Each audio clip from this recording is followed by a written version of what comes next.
தமிழகத்தில் அறிமுகப்படுத்தப்பட்டுள்ள செயல்வழி கற்றல் முறையில் கல்வி பயில்வதற்கு மாணவர்கள் ஆர்வம் காட்டி வருகின்றனர்.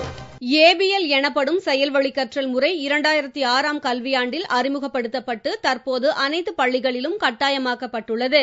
1 முதல் 4ஆம் வகுப்பு வரை உள்ள மாணவ மாணவியர்களுக்கு இந்த செயல்வழி கற்றல் முறை அறிமுகப்படுத்தப்பட்டுள்ளது.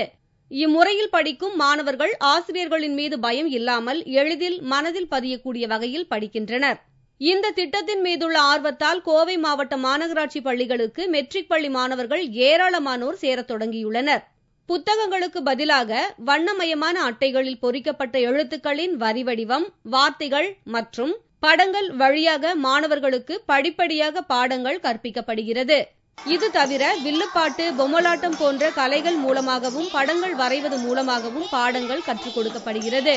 செயல்வழி கற்றல் முறையில் படிக்கும் மாணவர்களின் கல்வித்திறன் அதிகரித்து வருவதாகவும் மாணவர்கள் ஆர்வமுடன் பயின்று வருவதாகவும் கோவை மாநகராட்சி துவக்கப்பள்ளி தலைமை ஆசிரியர் சின்னப்பொண்ணு தெரிவித்தார். இந்த ஏபிஎல் முறையில் மாணவர்கள் மிக சிறந்த கற்றல் முறையில் ஈடுபடுறாங்க. சுயமாக தன்னைத்தானே விருப்பத்தோடு ஆர்வத்தோடு கற்றுக்கொள்ள ஏபிஎல் முறை மிக சிறப்பாக இருக்கிறது. இந்த புதிய முறையில் கல்வி கற்பது மகிழ்ச்சி அளிப்பதாக மாணவர்கள் மழலையில் கூறினர். ஏபிஎல் நாங்கள் நல்லாக படிக்கிறோம்.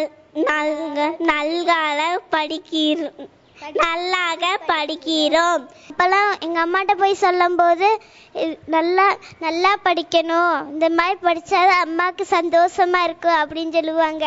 அது எனக்கு ரொம்ப சந்தோஷமா இருக்கும். இந்த திட்டத்தால் சீனா உட்பட பல்வேறு நாடுகளின் பார்வையும் தமிழகத்தின் மீது திரும்பியுள்ளதாக தெரிவிக்கப்பட்டுள்ளது.